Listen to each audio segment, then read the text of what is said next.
The following is a Papi Chulo Radio original program. The views and opinions expressed in the commentaries and/or interviews in the following program are solely those of the individuals and are not views of Papi Chulo Radio, its parent, affiliate, or subsidiary companies.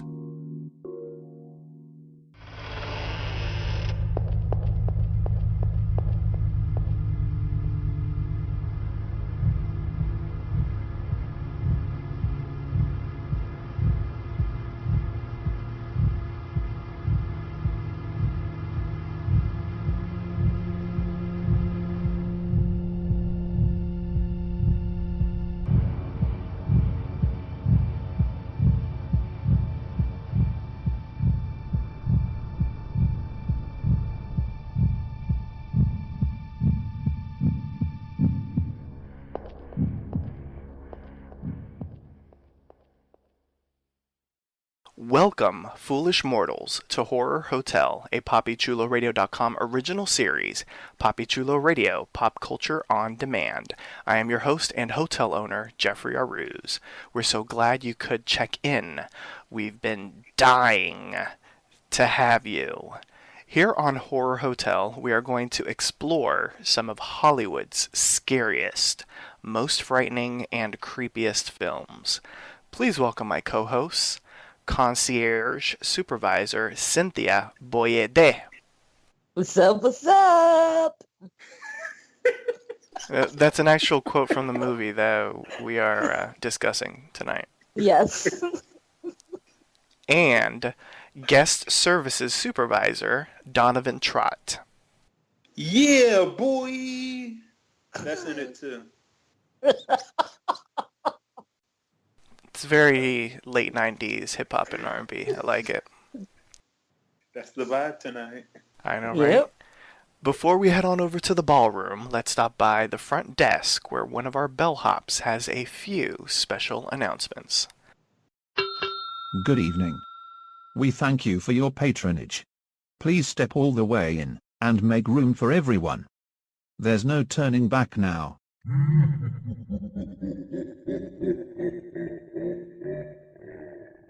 I didn't mean to frighten you prematurely. The real chills come later. Like us on Facebook, facebook.com/PCR Horror Hotel. Follow Papi Chulo Radio on social media.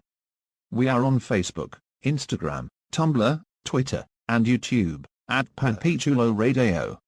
For more information on Horror Hotel, visit papichuloradio.com/Horror Hotel. Do you have any questions, suggestions, comments, or concerns? Email us via contact@papichuloradio.com. Help support Papi Chulo Radio financially by visiting gofundme.com/papichuloradio.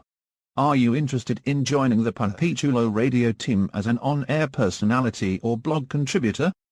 Email talent@papichuloradio.com. Binge listen to your favorite Papi Chulo Radio programs by visiting papichuloradio.com/archives. You can also download tonight's broadcast and the rest of the series through iTunes. Just search for Papi Chulo Radio's Horror Hotel, and subscribe. Now, grab some popcorn and some snacks. You may step into the ballroom. It's time for your feature presentation. Thank you. It's time to fire up the film projector in our ballroom so that we can discuss 2011's Insidious. Here's the official synopsis of the film. A family looks to prevent evil spirits from trapping their comatose child in a realm called the Further. Did you gag on something? I was adding to the effects. Oh, I liked it. That sounded exactly like the Further. It's like I was there. Before you stepped on it. I It know. was further down his throat. Oh, What? Cynthia said it. All right, now it's time to ask the age-old question that I always do. Had you ever seen Insidious before? We'll start off with Cynthia, since she's feeling frisky. Okay. Risky. Yes, many, many, many, many times. All It's our right. family movie. Oh, it is? Aw, Yeah, that's so nice. just It's perfect for enjoy it. birthdays. No. Donovan, what about you? Yes, I have seen it. I actually have a funny story about it. But yes, I've seen it many times, just as many times as Cynthia, I'm sure. Okay. What's the funny story? Or was that a tease for later? No. So the first time I saw Insidious wasn't in a movie theater. Unfortunately, usually I like to get out and see movies in the theater, especially horror movies, because you need that. You need the dark room and the big screen and the surround sound. It adds to it. But this was like the And the first popcorn and the James. jujubes. I don't do jujubes, but I'll do some popcorn. But this was like the first James Wan movie to come out. I'm sure he's worked before, but this was like his first of the horror trilogy or genre. So nobody really knew to like, oh my God, it's a James Wan movie. Let's all go to the theater. So me being me, I just like downloaded it online, and Illegal. I For decided. shame. I know. Piracy I decided. police, I'll give you his address later if you email me. Come for me. I dare you. Come for me. Oh. I decided to sit Cynthia, down you on heard my what he said? little... Yeah, Oh, God. that's what the O was. It was just a tiny one. That's what that dirty queen with the candle said. Y'all are so dirty tonight. Well, anyway, I decided to sit down for some reason at like 2 p.m. It was sunny outside and watch it on my little Dell computer, my little laptop. And the movie still, without any of the ambiance, without the surround sound, without any of the stuff that you think you need to be scared as hell, still made me jump at least 3 times. Like, I was shook midday with the screen on my lap. Like, Shook that's it. how good this was. So, yeah, I like it. I felt it. I'm sure you did. Oh, okay. Key that one up for you. Thank you. I wasn't sure. I was like, who's gonna take it? And so Cynthia took a long time. But okay, I had never seen this movie before. Like I have seen. I know. Bye. I know, right?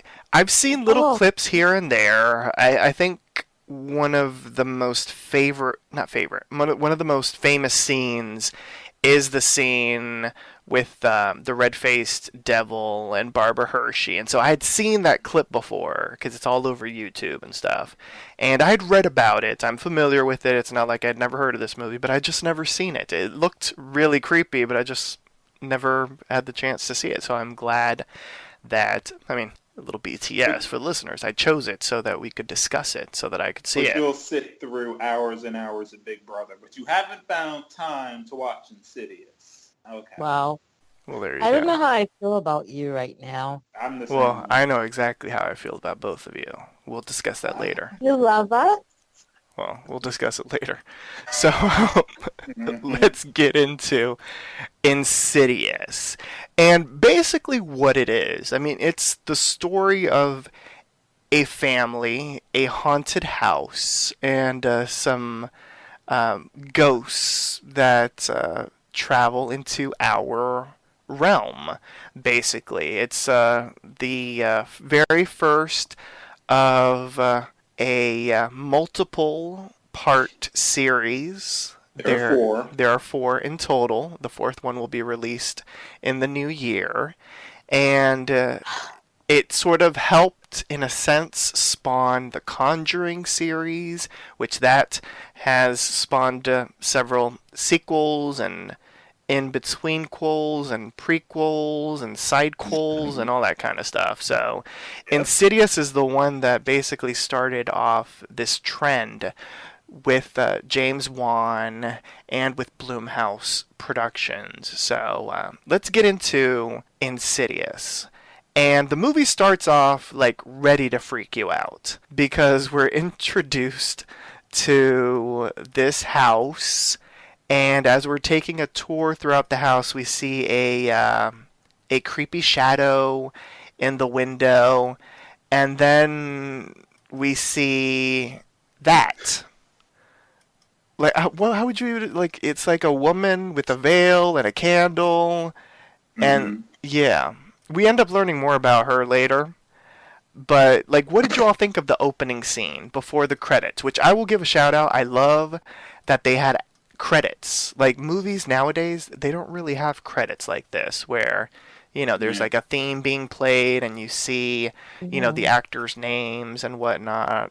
So I thought it was really neat that they had opening credits.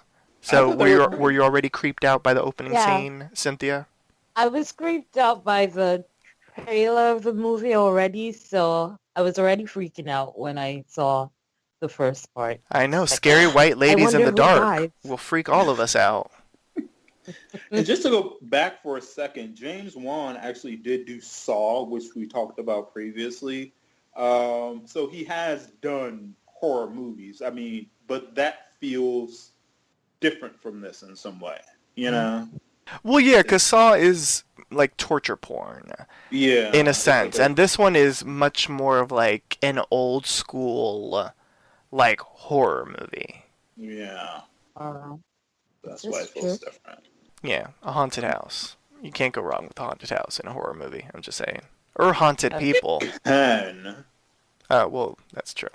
we've seen that in Paranormal, my favorite movie. okay, let's not even go there. I mean, I will bring it up at some point tonight, but let's focus on Insidious because it was such a good movie, and I don't feel like getting my blood pressure up again.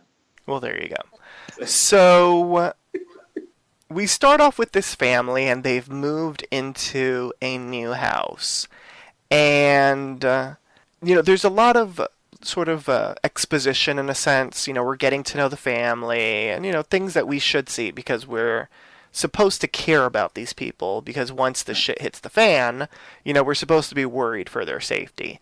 And the shit does hit the fan about 15 minutes into the movie when youngest son Foster, no, youngest son Dalton ends up going upstairs, when he hears some noises and whatnot in the attic, and he falls from a ladder and then sees something in the shadows. So he screams, and his parents, Josh and Renee, end up rushing to him, and then they declare that the attic, no one can go up into the attic, and then all of a sudden Dalton ends up falling into a coma. And then we pick up 3 months later. Mm-hmm. So, Mm-hmm. Dalton going up the stairs. Well, first, I'd like to give a shout out to my very good friend Dalton Lambert, because his name is exactly the same as this little boy in the movie. His name is Dalton Lambert, and I have a friend named Dalton Lambert. So he was Insidious? He is very insidious. If you've ever met him, he's like I knew it. the most insidious. The name of the movie.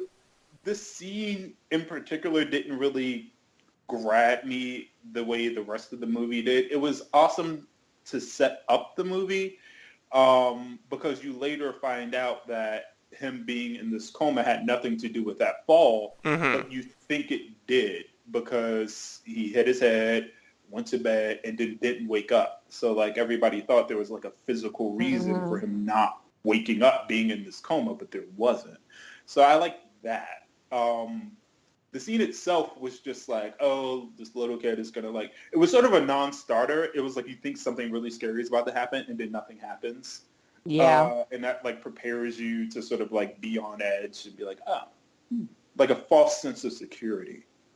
Yeah, but then creepy stuff does start happening in the house. Like we do take a moment, obviously, to get some sort of medical help for Dalton in regards to the coma and all that kind of stuff. But then all of a sudden, all these supernatural, paranormal stuff starts happening in the house. There's a lot of, wait for it, paranormal activity in the house. Oh, Lord. I know.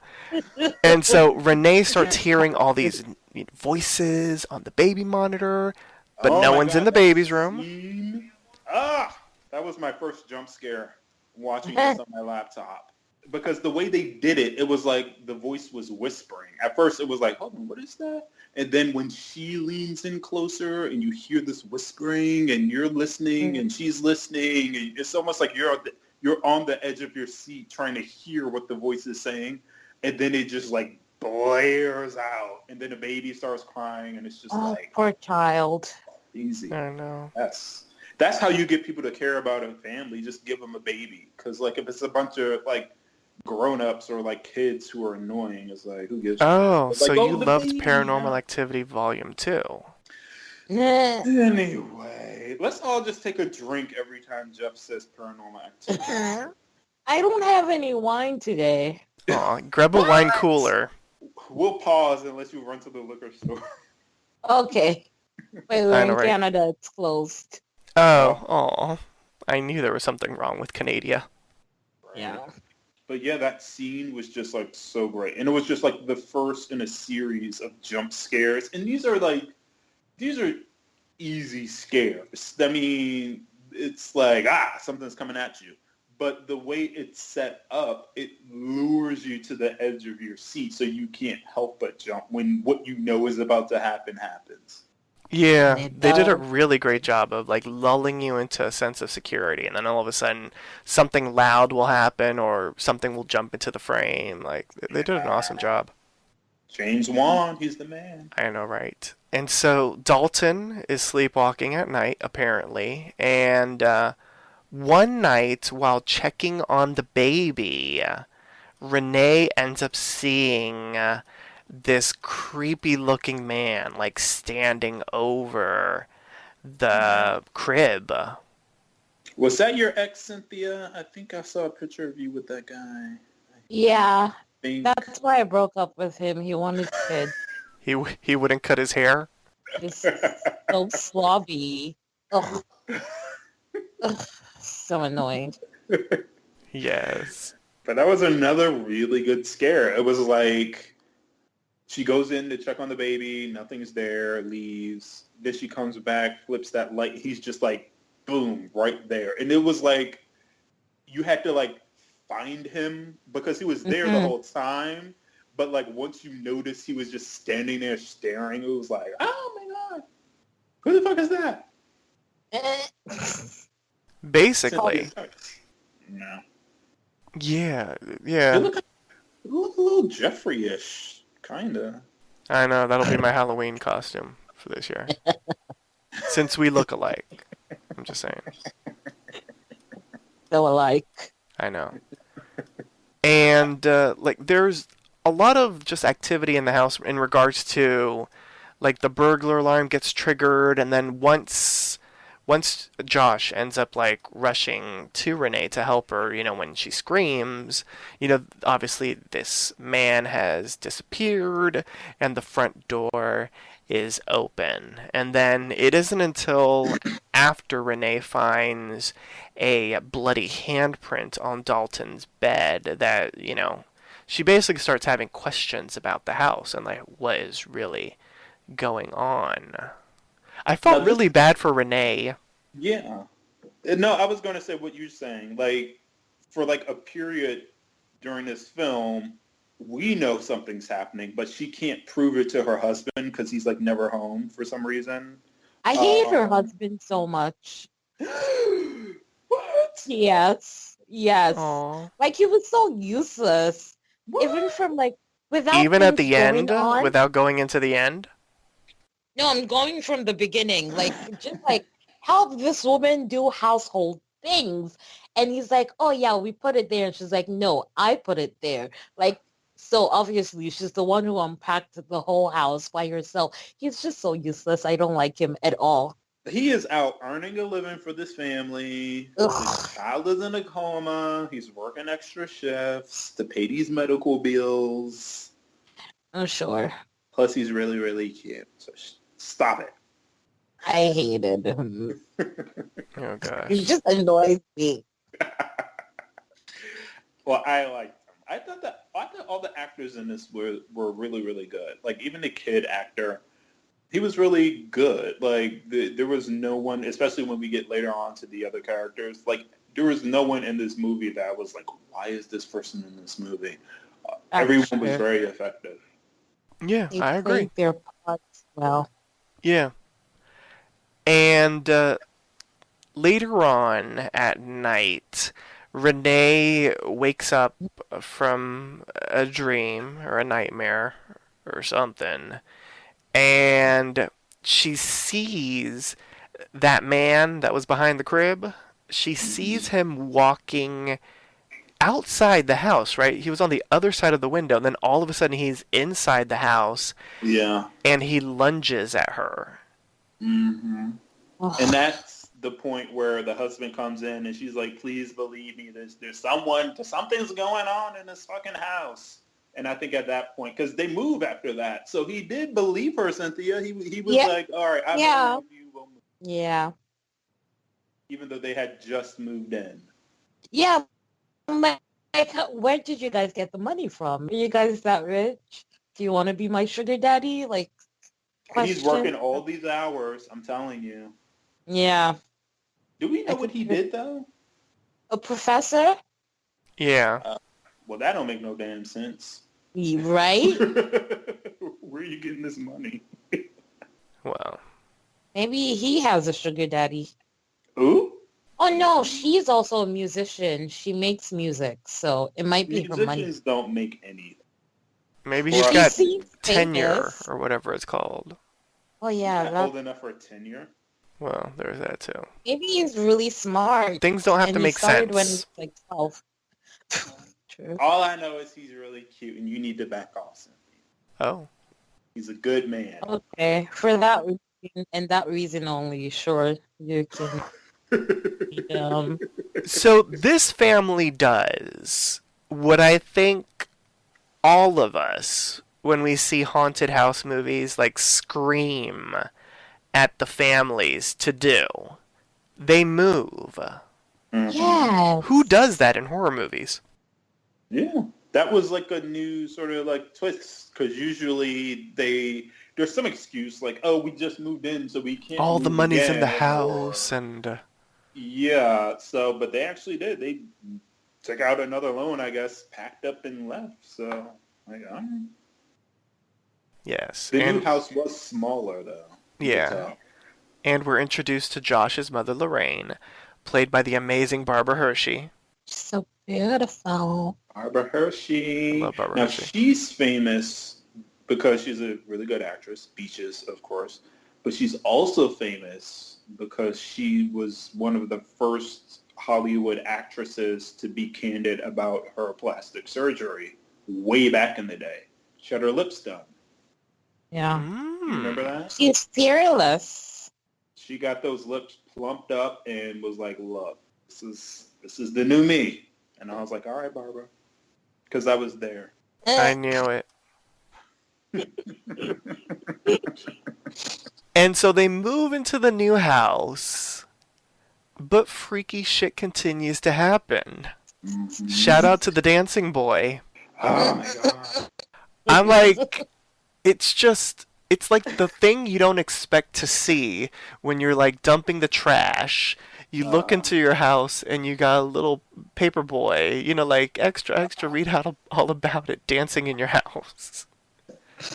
There's something really scary about like a little 1920s turn of the century boy with like the little paperboy hat and just the little pantaloons. Or I know, kind of like the 3 Men and a Baby ghost.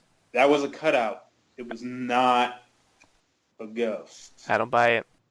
It was a cutout of Ted Danson. We've had this conversation. What about the Munchkins hanging themselves in The Wizard of Oz? No one hung them. What are you talking about? What is this? Listeners, Google it. Where are you getting all of this? It's on the YouTube where Cynthia is. Shout out. Cynthia made all those videos. That's how I know about it. Well, Cynthia said. Good But grief. no, I mean, this was like a really good example of a scare that wasn't like pop. Later on in the scene, he like jumps out of the closet. Yeah, that was good. But Because poor Rose Byrne was freaked the fuck out. she has the best scared face. She really does. She did. Like, when she fell down because of the paperboy, like, that was just everything. Like, what the fuck is going on? Who is this little bitch jumping out my closet? Like, what is it? She didn't even follow him. She was like, ah! Well, she was traumatized by that point. You know, she had seen it all, so. But I would have followed the boy. I would have hit him. I don't know what she had. It looked like she had, like, a back scratcher or one of those, those claw things where, like, you reach something if you can't bend down or something. It looked like it was one of those things. Like, you just beat his ass with it. Well, there was a scene. First of all, he's a ghost. That wouldn't have worked. Second of all, there was a shot. Like, so this was a trap. If they can touch you, you can touch them. She leaves the house. The music changes. She looks in the window, and there he is. Yes. Creepy-ass dance, which to me was the scariest part of the whole scene. But before she walks out of the house, you can see him in the, like, you have to, like, pause. Like, if you go back on YouTube and watch the scene again, you'll see that she's, like, walking through the house, doing things, picking up stuff. She collects the trash and walks out. There's a point when she walks past, I think, like, the area where the laundry is, where you can see the boy in the corner of the film standing looking at the wall. It's so fucking creepy. And, like, oh my God, I thought that was just me being, like, freaked out and was seeing things. He's there. Yes. Okay. So, like, if you caught a glimpse of him in that shot, then you're like, what the fuck? What's that? Hold on, what was that? And then that sets you up for, like, the part where she's looking through the window and he's, like, twerking to this creepy little song. Oh, shout out to the twerks. Oh, wait, so he was, like, playing hide-and-go-seek first? Yeah, kind of. So, that's sort of what he was doing with her. He was playing a game. I like it when demons and spirits toy with their prey first. It's just so nice. Yeah, I think it went on for a little too long in this movie. We'll get to that later. That's one of my negative notes for this, but yeah.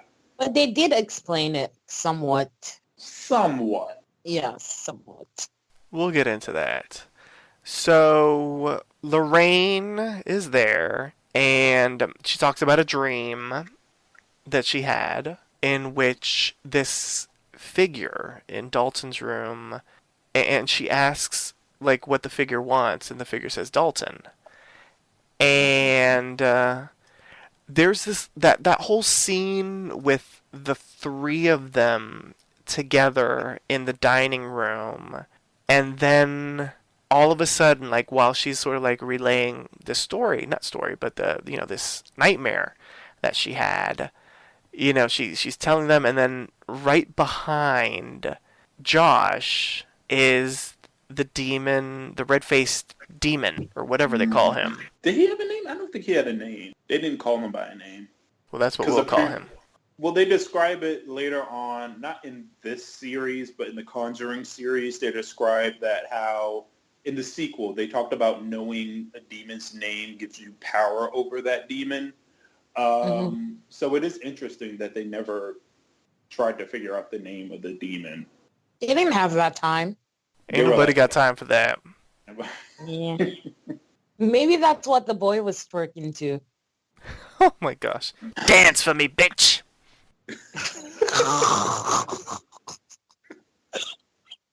Maybe not. But while all that's going on, Dalton's room is like shooked. And they end up finding Dalton on the ground. So now it's time to do what people do in these movies, and you gotta call the experts. Who are you gonna call? 911. No, Elise. I wouldn't call 911 if my house was burning down. They're horrible. I don't know what the cops are like in Canada, but here in the States, we've been having issues. In Canada, they're called Mounties. You love a Mountie, Donovan. I would call them Mountie. Yeah. Thank you, Cynthia. Oh my God. I just can't. And so Elise shows up with her team. Queen Elise. Yes, Elise with Specs and Tucker. And Elise immediately senses a presence in the house. And, they do what, normally they do in these types of movies. They inspect the house. They do everything that they need to. And they end up finding spooky stuff in the house. What were they? They were twins? Or two girls?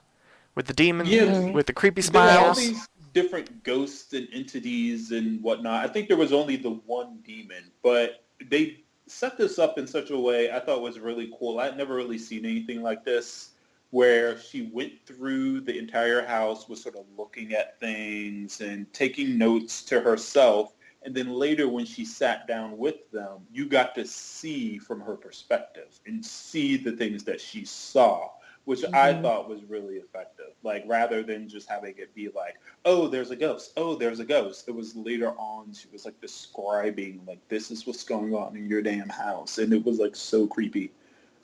Like, oh my God, all these fucking ghosts. And I think what she described was also really interesting. Like, so I'll bring it up. Paranormal Activity, which we reviewed here and was just absolutely horrible. But one of the worst things, I think the worst thing about that movie was its lack of story. It didn't tell you what was going on, it didn't set up anything. It was just, there's like a demon or a ghost and it wants to possess you or whatever. The psychic in that movie, he wasn't of help at all. Like, he said he couldn't help them, which is fine, but then why are we introduced to him as an audience? Like, he should say, you can talk to this other person, and then someone else comes in who actually does have answers and can provide some sort of backstory, so we're not left in the dark. But anyway, I digress. Elise set it up, and she set up how demons work, why you can't just jump into a body, and she also explained the whole astro projection thing. So that's at that point when we knew it wasn't like a bump on the head, like he's out there somewhere and he's lost. So it was interesting. It kept your attention. Even without the jump scares, the story here was actually interesting. And I don't think we've seen that in horror before, the whole idea of like jumping out of your body and jumping back in. And the whole premise was different. That's true. I 100% Someone really agree. loves this movie. Yes. I mean, yeah, it was all right. Yes. Oh. And so Elise sees the red-faced demon that Lorraine had saw, and it's on the ceiling of Dalton's room. And so Elise basically, as Donovan was saying, she breaks it down. Like, she breaks down the mythology in this series, or what would become a series of films.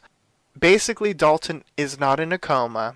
He was born with the ability to travel to the astral plane, mentally, of course. And he's traveled too deep into it, and he's lost in a purgatory area that's called the Further. It's a place where tortured souls of the dead live, basically. And since his mental presence has left his body, that's why he appears like he's in a coma. And spirits can use his body as basically a portal to enter our world. So all of, we knew they were ghosts, but now we know why the ghosts are there, and we also know why, just because they moved houses, the ghosts are still arriving, because the house isn't haunted. Dalton is haunted.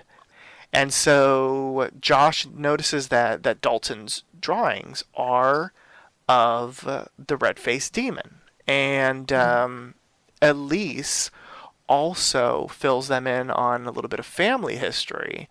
She's a friend of Lorraine, and she knows exactly what's going on because many, many moons ago, she basically performed a sort of exorcism or whatnot on Josh. When he was 8, he was terrorized by a parasitic spirit of an old woman, the old woman we saw earlier in the movie. And so Josh can travel into the astral plane plane as well. He can astral project. So Dalton inherited it from him. But He my got it from question, his father. yeah, he Yes. must have, because that would be my question: is who did he get it from? Because it's clearly Lorraine. genetic. Well, No, it's she probably doesn't the men, astral so his project, daddy. So maybe his daddy before him. Maybe it skips a generation, or maybe that's how his Or dad two died. generations. Yeah. All We right. don't get any Maybe that's how backstory. his dad died. Well, they didn't say Ooh. he was dead. They just didn't. Did they? Or I don't remember. I think he just was. He just never showed up, but who doesn't show up when their kid is going through crap? Lots of dads. This is true. This is true. Okay, I'm just going to rewind and sip my tea. At least you found something to sip on. Oh. So, they Can we talk end about? up... Mm-hmm. Can we talk about how boss Elise is? Like, I Yes. just loved her character. I thought she was really You want to talk about the seance? the seance. Mm-hmm. Ish. When she tries Well, to she put communicate on with that- Dalton? She put on that mask. I know, it was very... Yeah, so kinky. that was kind of, that was kind of weird. I mean, I don't know. I mean, because she's supposed to have this natural gift, and I guess the way they explained it, that sort of intensifies her power or something like that. But it just looks so silly. No, I think it was because she whispers so like low that they need like a pole-ish. I don't know what that thing was. The A mask hose? to like so that other guy would be able to hear what she was whispering. But that was a really good scene, though, as she's like, and then he kind of, it was sort of weird because, all right, so she has the mask on and she's like seeing things and hearing things and he's hearing her and he's like writing down what she's saying. Why he doesn't type it, I don't know. Maybe he's not a very good typer, but he's like writing it down. And then they get to a point where she keeps saying one thing over and over again, like, what was it? Run, no, go, something like that. And he's like scratching it so hard on the pad. And he keeps... Oh no, the part where she's like, "I will kill you, bitch. I will gut Yeah. you." Blah blah blah. Yeah. That was so cool. Yeah, that was very scary, that scene. It was very well done, too. Yeah. James Wan has a way of, and you can tell, it's like, there's a difference between stuff that's on the page and stuff that's put on screen. Like, you can write something that you think will be scary, but if it's interpreted it in a silly way, or if, like, the director sets up the scene in a shitty way, it won't translate at all. James Wan seems to have a knack for finding the right angle. You know, like he'll sort of set the scene in such a way to where the story is allowed to be its creepiest or its scariest. And then there's like, even that scene you were talking about earlier where Lorraine is talking about her dream, before you get that jump scare of the demon sitting behind the guy's head, you hear like the little crackling of his, like, she's like, I can still hear his voice, and there's just like this little crackling, and you're like, what the fuck is that? And then you get that shot of the thing like right behind him. It's like that sort of thing is like, that's all your director. That's not, there's no way you can put that on a page and have it translate just because, you know. You were doing that same noise for something else. I know. That was a Juwan. Juwan. So, can we talk about the man licking on Renee? You know, ghosts have needs too. Oh. No chocolate, no rice. That's Cynthia's ex, so I don't know why we're not asking her about that. Yeah, he has this thing about licking people. I don't know. No chocolate, Sometimes no rice. It's nice. Sometimes it's annoying. Hopefully he scrapes his tongue. Yeah, that's important. So too. But yeah, that was kind of, I mean, not Elise. What was the wife's name? Renee. Renee. She's a very pretty woman. Rose Byrne is a very attractive woman. So, you know, he saw his moment and tried to go for it. He was like, hey, what's up? Like, I mean, I don't think ghosts believe in pickup lines. They're already dead. So it's like, look, I'm just going to lick your face. Yeah. Okay. Because when you know, you know. When He's you like, know, look, you know. I like it. I know you're married, but look, I'm gonna just give you a little taste, a little like I don't, know what your man does in the bedroom, but this is what I'm working with. Here we go. Yes or no? Interested? So let's talk about Lorraine filling Josh and Renee in on the old lady that was following young Josh. The pictures. Mm-hmm. Yes. That, I mean, uh, well, he blew up at his mother at one point for this, like, Yeah. because she was lying to him this whole time. I feel like I would have had a little more compassion for my mom. It's like, there's a ghost haunting you, and this lady told me not to tell you, so I didn't. And he's like, why would you do that? And blah, blah, blah. It's like, dude, calm down. Yeah, Like, but then he'd probably also feel like she lied to him, and if he had known, he could have controlled it in some way. he wouldn't have been able to. Really? Probably what he was feeling, because, he's the man of the house. And I'm not saying that in a nice way. Oh, I know you don't like him. No. Yeah, we know. We get it. She likes men to use their tongue. We get it. Yeah. I like the red-faced devil. Oh, Did he use his tongue? he had a lot of teeth. Well, the tongue did Ugh. come out, I think, a couple of At times. one point, yeah. Teeth is good sometimes. Ooh, no. Teeth are never good. Sometimes. Depends on where. Oh. Well, it does depend on where, Mm, but generally speaking, I would say no. It's a no-go for the teeth. okay. For Yeah, it's me. a very different kind of movie that you want to discuss, Cynthia. This conversation is going off the rails. Okay, I know. Let's talk about let's come back. Elise. So Elise ends up putting Josh into a trance so that he can astral project himself. And he does. And it's hella creepy.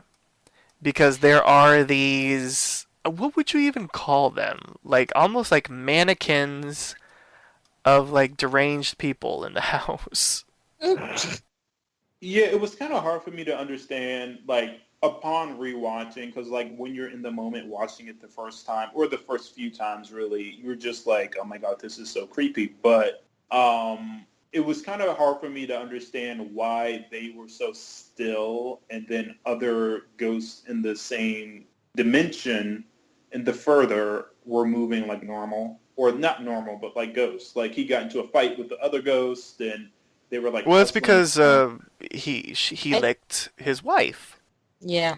And I think the further he got into it, the stronger the ghosts were. Because remember, Elise was like, oh, these people want to come in, but they're not as powerful. But there's someone who is more powerful. So maybe just the further you walk in, the stronger they are, and they understand the ghost world. But the I thing don't is, know why they I'm they trying. were moving, but they Yeah. weren't sort of moving in front of him. Like the They were first, Yeah. ready. because like the one ended up shooting her family. Yeah. But you just heard But- it. You didn't see it.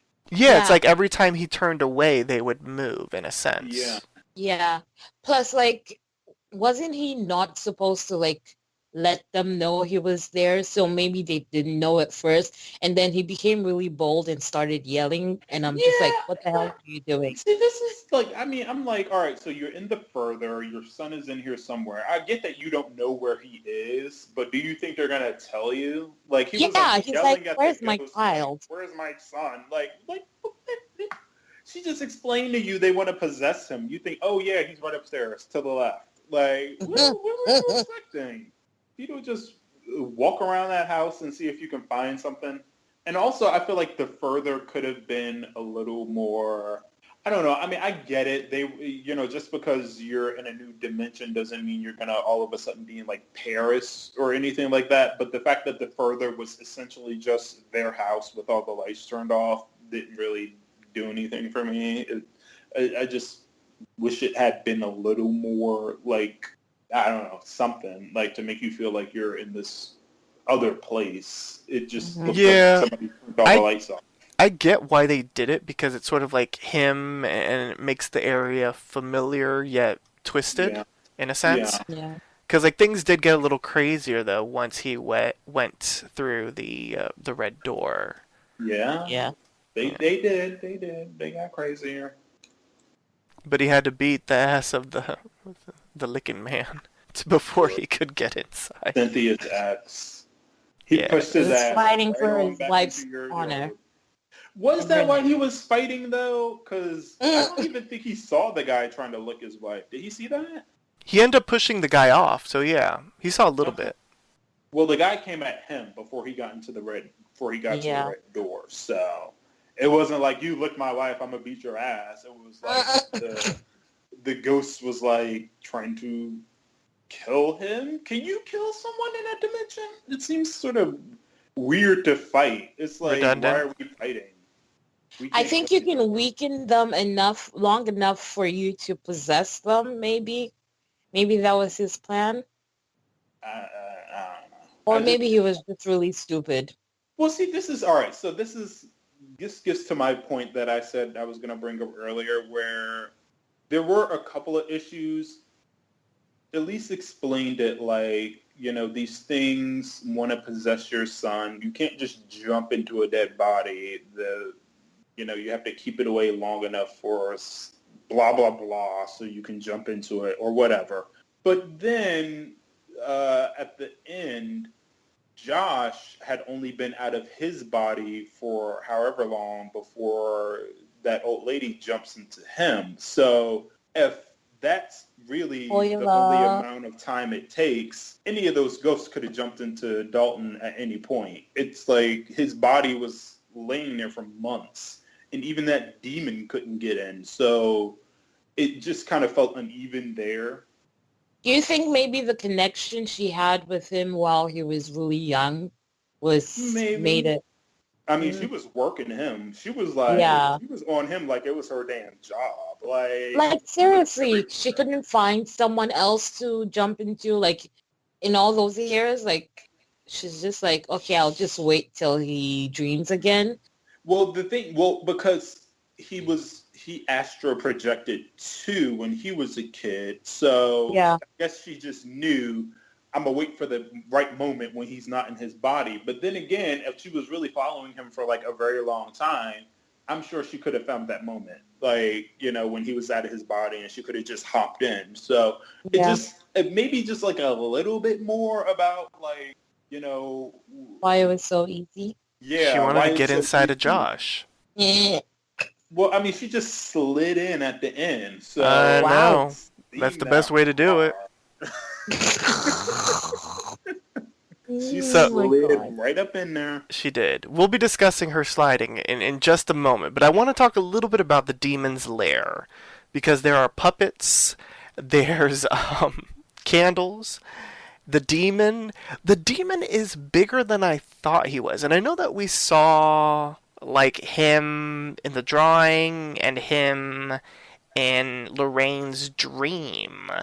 But because like he was hiding behind Josh when he'd like peekabooed Lorraine, like I didn't think he was gonna be big. And so then when we see him in his lair, and he's like, I guess he stole the claws that Lady Gaga had in American Horror Story Hotel. Hold on. No, wait a second, because he came first. Okay. Yeah. Well, Lady Gaga is a notorious thief. She stole from everybody. Well, no, Just like technically she that would did. have been Ryan Murphy that would have stole it, because Ryan Murphy created American Horror Story Hotel. Because Lady Gaga's character, the Countess, had like little claws like that, kind of.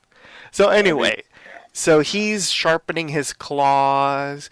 His body's all black. He's got the red face. He's got Chocolate. chocolate and rice. Chocolate noise. He's got the freaky hair. When he jumped out at Josh, it looked like he had a tail. He did have a tail. He had a tail, and he's got the glowing eyes, and he's got hoofs. And he had a forked tongue, too. Oh, there you go. So was he the actual devil then? I Like, think he was a demon. They didn't say he was the devil. Like, if he's the devil, I feel like he should be, like... stronger? That should not have been that hard to get into that body. I feel like the devil would have had way more power. Yeah, my favorite moment was when he looked up and like the devil, was doing that thing, like when you see your loved one, down there about to get married, and like the devil's like, "No, don't get married." Like up against the glass. Yes, and then all of a sudden he's right next to him. I mean, all right. So here's another issue I had with the movie, a very small one. I do kind of wish we hadn't gotten like a full view of the demon. Like I liked seeing him in pictures. In the dream, he was really scary because he was like in the shadows and he had these claws, and even parts of like when he was like behind Josh's head, that was scary because you didn't see the whole thing, and even parts of like where he's like sharpening his talons or whatever you want to call them, you didn't see the full view. You just saw like this really weird creature. But then there's a part where they're running from him where you see him totally, and he's literally just a tall guy painted black. And it's like... Very slender. I didn't really need to see the whole thing. I felt like it lost a little something when you see it all like there. Like had they just kept sort of doing like maybe side shots or maybe just like alluding to him, I think it would have been scarier. But to see just like a guy painted black running around was just kind of like, okay. Getting his workout on. Well, there you go. And so they run. They are able to basically evade the demon. And as they're like heading through the red door, Josh runs into the old woman with the veil. Mm-hmm. Her ass. I know.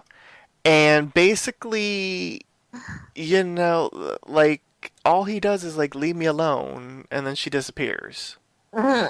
Yeah, but she kind of didn't. Like, she gave him the, okie doke. She's like, oh, I'll leave, all right.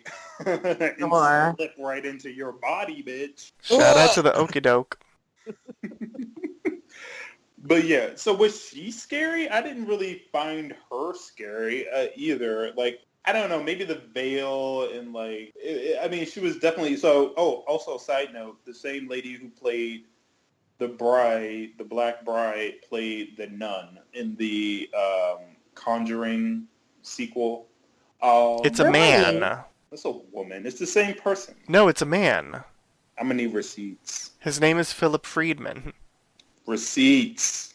I will send you the IMDb. Do that. Yeah, it's a man that plays the woman.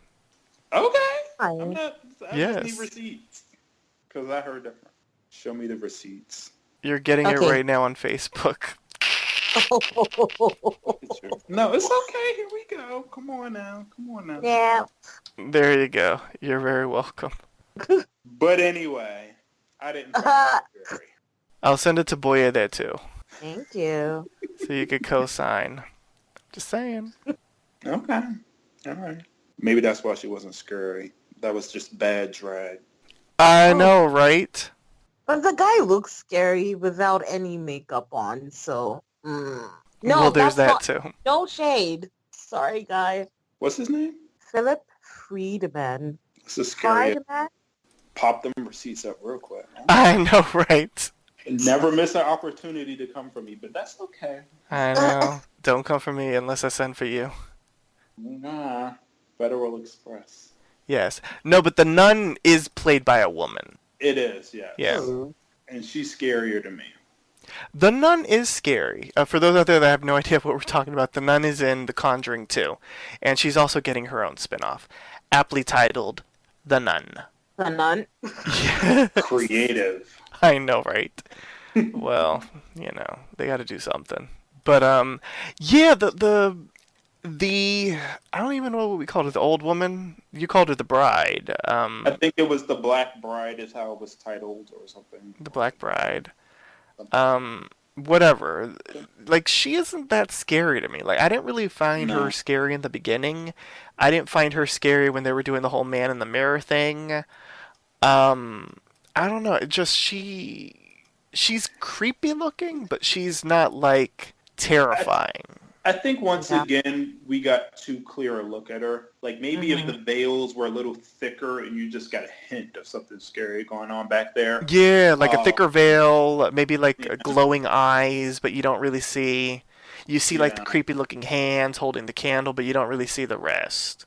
I think yeah. they I did a better think she job in the pictures. Like when we were looking at the pictures of like her around him as a kid, mhm. like that was Those a were little bit scary. creepier than Yeah, actually seeing her. And I don't like that we actually saw her in the beginning because like we got a clear shot of her for like 10 seconds. yeah. Although it was still darker than the man in the mirror moment. Like in the man in the mirror moment, like you could see her face and everything, Yeah, and she I'm was like, holding a candle or something, I yeah, think. The So yeah, candelabra. moments like that, I just feel like if you're not going to go all out and do like some really Guillermo del Toro involved type of prosthetics where it's like you want the work to be seen, if it's literally just makeup on somebody who's kind of creepy looking, to me it just won't read as well, you know? yeah. And so at the end of the movie, we have a quote unquote happy ending. It's dinner time. Dalton is out of his coma. It seems like the demon has been lifted from him. It's time for Slurping that some. spaghetti up. I know, eating that spaghetti, because he's been gone for several months, so he needs something. And then. By the way, when did they cook that? Oh, that was Sometimes. reheated. Let me put a pot of water on for some spaghetti. Like, they were still cleaning up. It takes a minute to boil some water and It put might have some been Chef spaghetti in Boyardee. there. Yeah, It, true. I'm well, just saying. maybe it was already in the fridge or something. Yes, but then shit hits the fan because Elise gets a shooked look on her face, like when Donovan gets a jump scare. And so she Mm-hmm. grabs the camera and she snaps a picture, and then Josh goes crazy and strangles Elise Rainier to death. Oh, And why would you so do that? I know. And so Renee finds her and she's looking for Josh. And then she looks at the camera and we get a flashback. So Elise notices that Josh has old, dirty hands. Old And lady hands. I know. And so she snaps a picture. And in the picture, it's no longer Josh. It is the old woman that haunted Josh, which means that Josh has been possessed by the old woman. And in fact, it was the old woman possessing Josh that killed Elise. And then Josh puts his possessed hand on Renee's shoulder, and she turns around and gasps. And then that's the end of the movie. End of movie, which I loved. I loved this whole ending, the whole ending sequence, even though there were some like weird illogical things happening. Like, so they were in the kitchen with the little boy and he's eating, but they can hear something is going on. Yeah. But they can't really make it out. So I'm like, how big is this goddamn house that you can't hear him screaming and her gagging? But they're like, what is that noise? But like, I mean, this house No one's isn't doing that anything. big. Yeah, they're just like, what is going on? Like, do you hear that? But like, then they cut back to him, and he's like screaming at the top of his lungs, and she's like, and not a good gag. So I know, right? Ooh. like, Wow. it's so she like comes into the room. We know about Donovan's life, y'all. You did, and so Elise. I don't really understand why she did what she did. Like, I get that she's like, oh, you're possessed. I see you. But I feel We see like each other. I feel like she would have known better than to, like, just make the demon or make the ghost mad. She could have, like, said some sort of incantation and sort of kicked him out of her body, kicked her out of his body or something. She just took a picture and made him mad and then just, like, stood there and got choked out. Like, I feel like she would have been more quick on her feet, you know, like, or ran or something, like, or, you know, like, I don't know. It just felt off to me, like their motives, or like everybody was acting kind of odd. But I do like the sequence, and it's like I mean, we had this conversation when we were talking about other things, like that same old thing, like of why doesn't she run up the stairs, and why does she run out the front door instead of run up the stairs when the guy's coming? Because then you don't get the rest of the movie. Like I can deal with them behaving illogically because I just love the fact that they didn't go through with the happy ending. They went for the crazy, shock you, sort of like, you're not okay moment. Like a lot of scary movies give you that relief. Like they take you on this roller coaster ride and like all this scary shit is happening and people die, but at the end, we're okay and we can breathe and walk out the theater and we're good. This movie didn't give you that. This gave you, no, he's possessed, nothing's okay, walk out this theater and something's going to grab your ass. Like, I like when scary movies leave you with that. So I appreciated the fact that he had guts and he went for it. I wanted to be okay at the end, though. Never I watched Drag know. Me to Hell. Our girl, oh, I love Drag Me to Hell. But like, our girl died, the dude's possessed. Like, Mm-hmm. what the fuck? Yes, sir. I like it. I liked that. I didn't like that they killed my girl, but they did bring her back, not in the sequel, but in the third movie. She just pops back up, and they didn't explain how she was alive. They just like, Well, oh, that because never Chapter happened. 3 is a prequel, if I'm not mistaken. Yeah. Well, Chapter Yeah. 4 is a sequel, right? Or is it another prequel? Chapter 4, the last key? Yeah. I think it's The key, the last key, yeah. It would have to be another prequel. But see, this is, all right, so this gets me to the sort of thing... Well, because the thing is, I think they figured out after they killed her that they had a really good character. Yes. Yeah. Yes. All right, so I was talking to a friend of mine. Like, I don't know if you guys know the news. Like, so they're bringing back the Halloween movies, and Jamie Lee Curtis is going to reprise her role. Mm-hmm. And what they're doing with this new Halloween movie is they're pretending like everything after the first Halloween movie never happened, and they're just picking up after that very first movie. Yeah. Which I kind of feel like it's cheating in a way, because the sequels to any series will give you more about the universe that these films are taking place in, and you get more about the characters and all this stuff. But sometimes mistakes are made, and most sequels suck. Like, the majority of sequels suck. That's why they don't have a good name for the most part. So every once in a while you end up kind of in a position like this where, like Jeff said, they had a really great character and probably didn't realize it until after the movie was in the can that Elise was probably the character that people liked the most. So in order for the story to go on, they have to bring her back somehow. And so I was having a conversation with my friend. He was like, this is cheating. You can't just erase all the other Halloween movies. But I was sort of coming from the place of, well, sometimes mistakes are made and you need to go back to scratch. And I appreciate the creators of this new Halloween movie saying, look, most of the Halloween sequels are bullshit. We want to erase them and start over. And I would not mind it if Insidious decided with this next movie or with any other movie in the series to just sort of like go back and be like, well, actually, she didn't die, or we brought her back, or whatever. Like, it's fine if you realize that, well, a mistake was made, and, we killed the character that you guys really like. They just feel like, oh, she's a really old woman, so she had to take a nap. Yeah.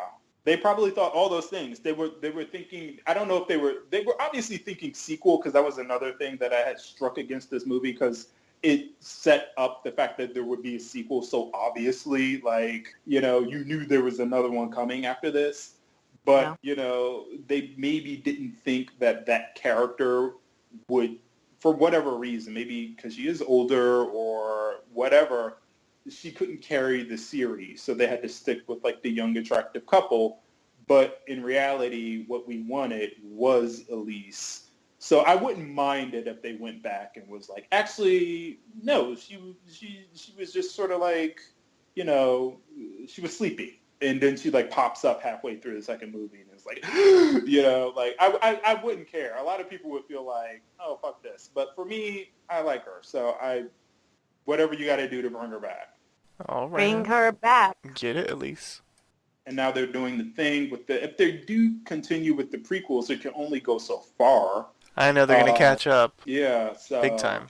And she's going to keep getting older. Like, the bitch can't look no younger. Like, what are you going to do? Like... So, now it is time to check to see if Insidious has won any awards. And it has.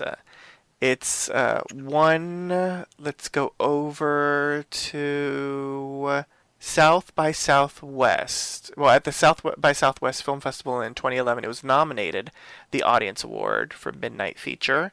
Over at the Young Artist Awards in 2012, it was nominated for Best Performance in a Feature Film, Young Actor 10 and Under for Andrew Astor, who played... Dalton? No, Foster. Oh, Who? yeah. His brother. He was pretty good. Who? Especially when he's like, his mom's like, what's wrong? And he's like, I can't stand seeing him walk around every night or something like that. I'm like, aw. Yeah, like one scene. Well, he Yeah, was but he was outstanding good in as hell. it. Yeah. Please. Oh gosh. Over at the Scream Awards in 2011, it was nominated for Best Horror Movie, Best Horror Actress, Rose Byrne, Best Horror Actor, Patrick Wilson.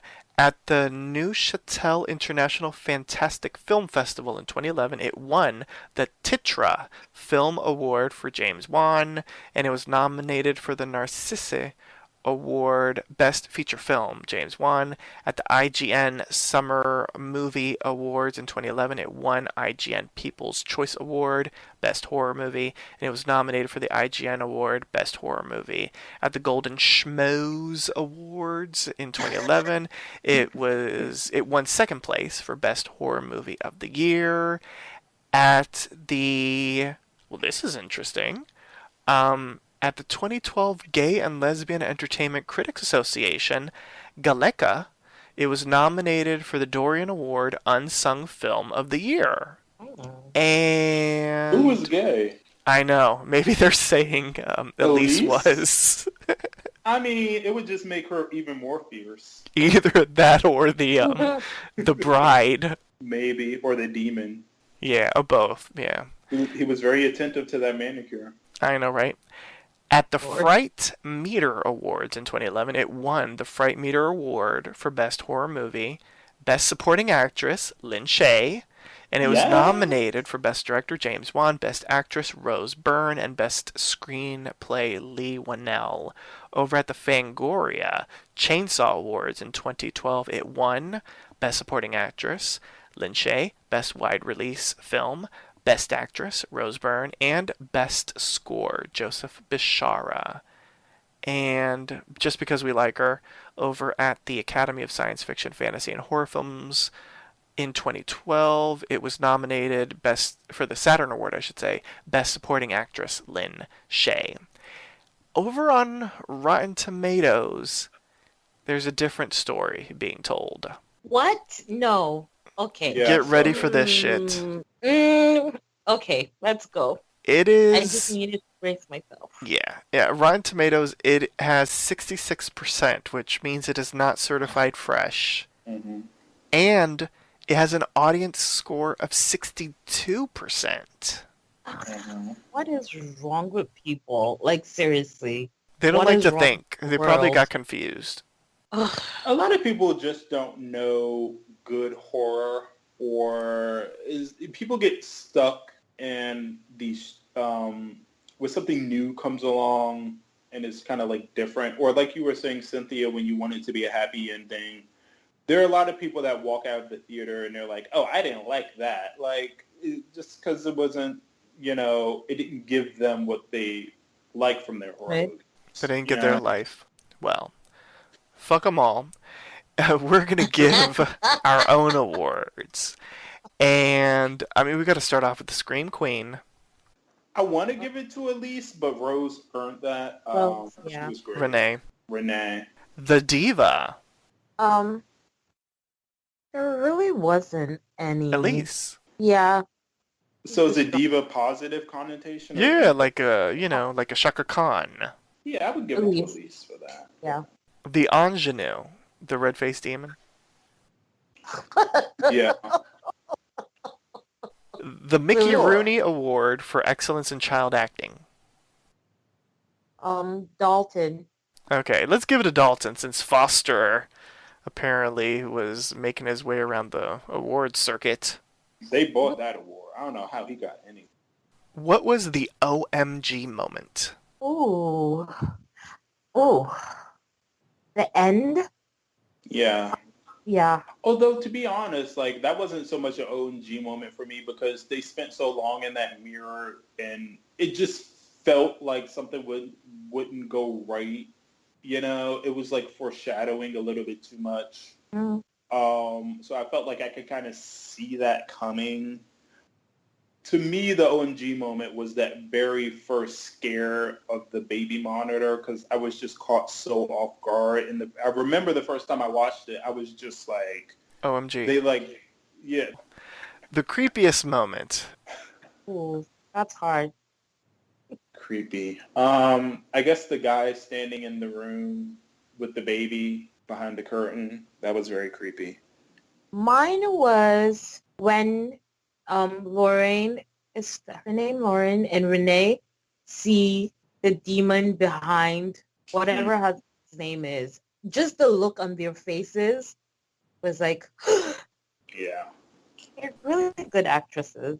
Yeah. Creepy. I'm going to give it to the dancing boy. Yeah, I forgot about him. That was very creepy. Yeah, dancing boy. What was the I can't believe I just saw that moment?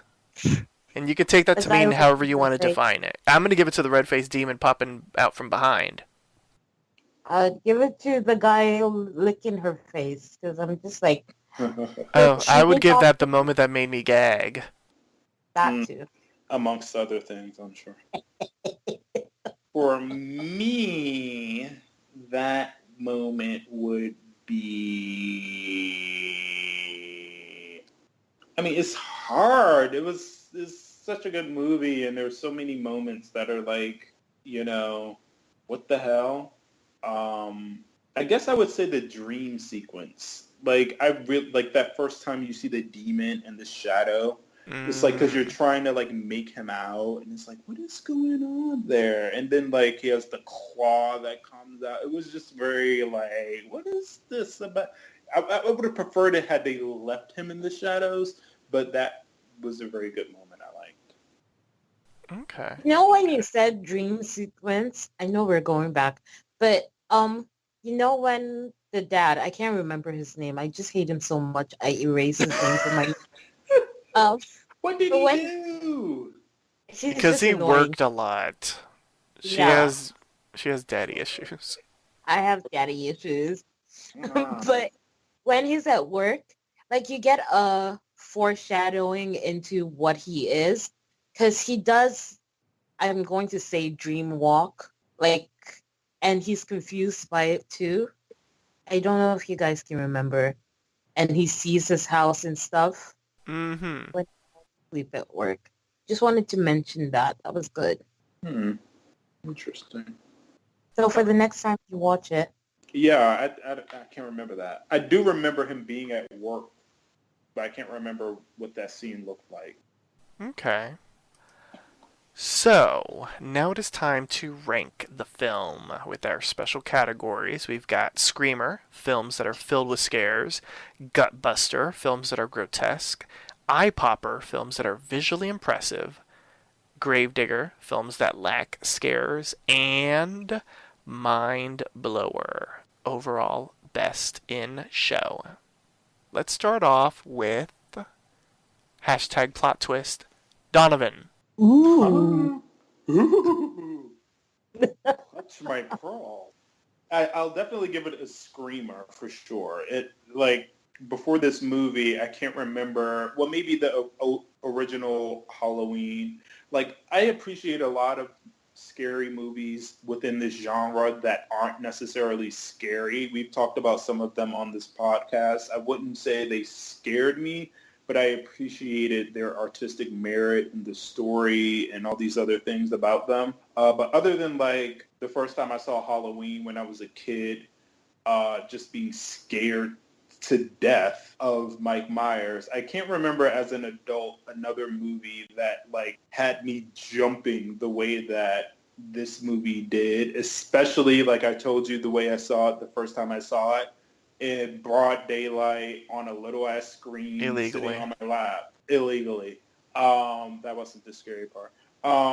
So yeah, I mean, the fact that this movie could make me like flinch and do all those things is definitely scary. And I would also give it a mind blower. Not that it reinvented the wheel. It did have some cool twists, and it was overall a very well made movie. It didn't do anything so out of the box, but the things it did do, it did them very, very well. So for that, I'll give it a mind blower. Boyede? Um, I would give it a screamer. It was scary to me.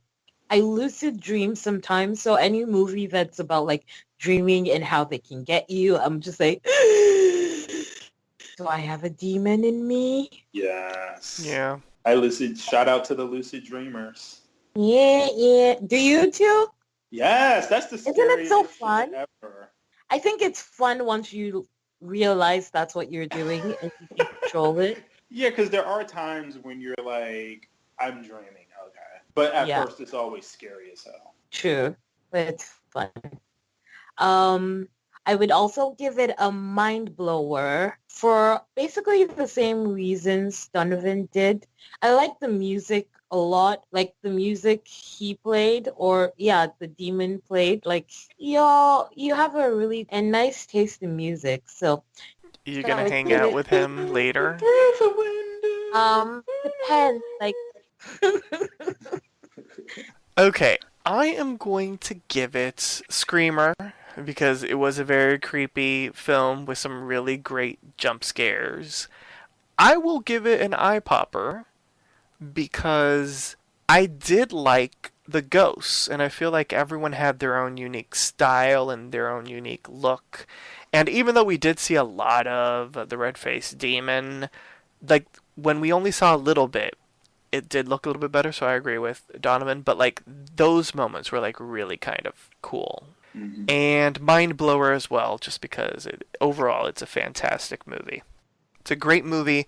I think it's a great movie or it would be a great movie to see with people who have never seen it before, to sort of like see Yeah. their reaction to it. that's Yeah. how it became a family movie because I had to introduce everyone, and then we'd like introduce someone else. It's great. I like it. And to go back and amend what I said about the whole mind blower thing, like, yeah, like, I mean, I meant what I said when I said it didn't really do anything new, but the things it did, it definitely did very well. But I think I also said something about how it didn't like start anything that wasn't already, out there. You But know? it has sort of ushered in a new era of horror movies. Like horror movies right now, I don't think we would have gotten it, and it certainly wouldn't have been as good if it wasn't following It in wouldn't the. have been as good? No, I don't think so. Because it sort of Thanks, set Cynthia. up this new idea. Oh, stop it. It set up this new sort of.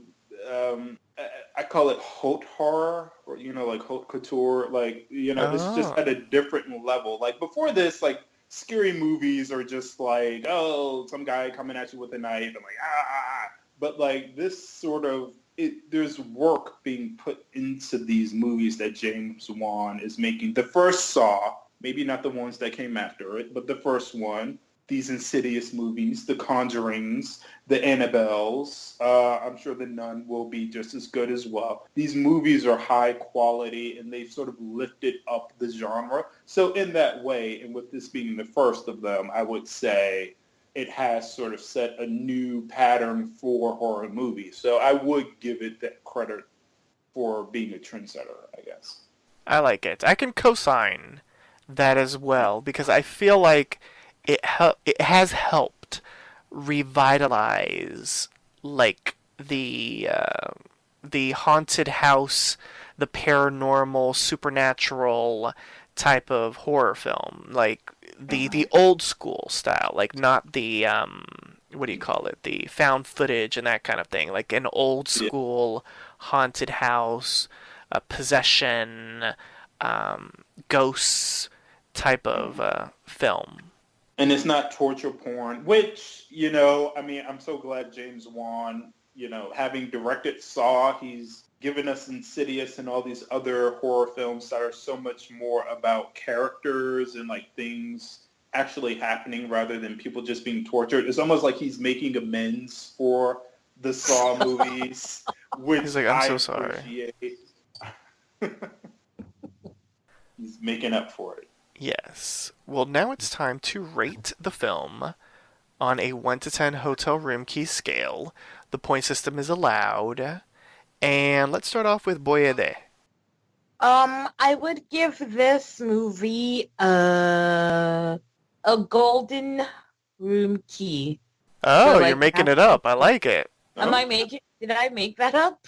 Yes. Sure did. Yeah, we don't have golden room keys at the horror hotel, but I like it. It's like a key to the penthouse.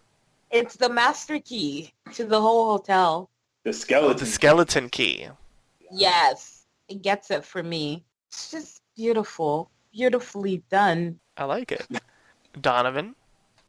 I agree. I'm gonna give it a 10. It was a very Thank you for following the rules. Wow. Yes, I follow the rules. I'll give it a 10. Very, very good. Like Cynthia said, it's a quality film. Quality. Definitely within the horror genre because we get a lot of crap in this genre. The work went into this. I like it. I'm giving it a 10 as well because it's a fantastic movie.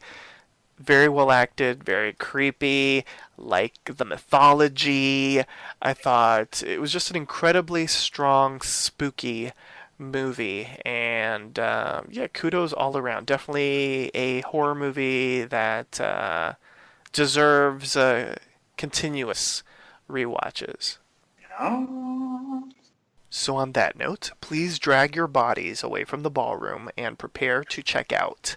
Join us next time for a brand new installment of Horror Hotel. Once again, here's one of our bellhops with a few special announcements.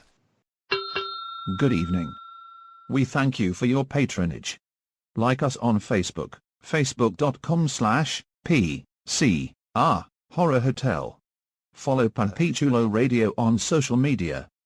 We are on Facebook, Instagram, Tumblr, Twitter, and YouTube, at Panpichulo Radio. For more information on Horror Hotel, visit panpichuloradio.com/Horror Hotel. Do you have any questions, suggestions, comments, or concerns? Email us via contact@panpichuloradio.com. Help support Panpichulo Radio financially by visiting gofundme.com/panpichuloradio. Are you interested in joining the Panpichulo Radio team as an on-air personality or blog contributor? Email talent@panpichuloradio.com. Binge listen to your favorite Panpichulo Radio programs by visiting panpichuloradio.com/archives. You can also download tonight's broadcast and the rest of the series through iTunes. Just search for Panpichulo Radio's Horror Hotel, and subscribe. We hope you've brought your death certificate. Make final arrangements now.